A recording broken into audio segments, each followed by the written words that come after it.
Je pense que il y a certainement l'adoption de la loi 101 en 1977, au moment où j'étais déjà traductrice dans une société à Montréal, où j'ai vécu une effervescence. Il y avait une effervescence dans les milieux de travail, il y avait une inquiétude, il y avait un enthousiasme, et je crois que c'est à partir de ce moment-là que j'ai commencé à être plus consciente de la question du français au Québec et de l'importance de sauvegarder le français au Québec.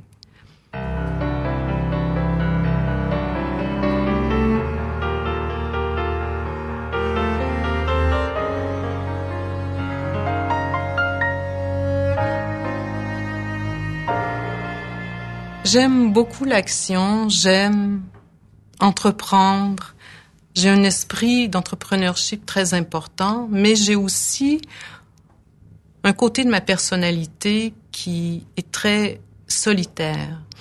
Et je crois que la recherche dans les dictionnaires anciens me comble particulièrement. J'ai toujours aimé l'atmosphère particulièrement feutrée des bibliothèques de livres anciens, les odeurs qu'on y trouve, la solitude qu'on y trouve également, qu'on ne trouve plus de nos jours dans à peu près aucun autre lieu. Et j'ai besoin de ces lieux que sont les bibliothèques. J'ai besoin de me replonger dans l'histoire aussi.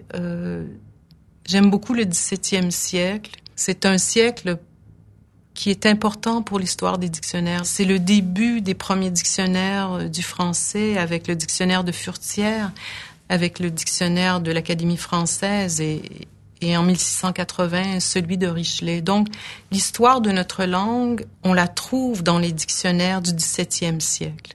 Alors, je me suis intéressée plus particulièrement, et je m'intéresse toujours, aux travaux des Huguenots qui ont quitté la France et qui sont allés en Angleterre. Je vois les conséquences de l'intolérance religieuse sur le développement de la lexicographie, sur le développement des dictionnaires, et notamment des dictionnaires français-anglais.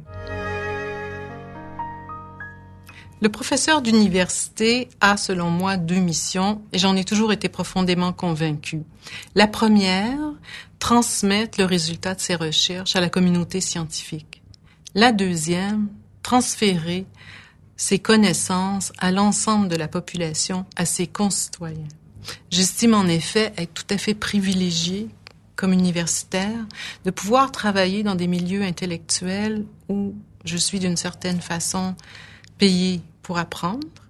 Et il me semble que je dois redonner à la société ce que la société m'a permis en étant professeur d'université. Je crois que c'est mon engagement fondamental, il est là.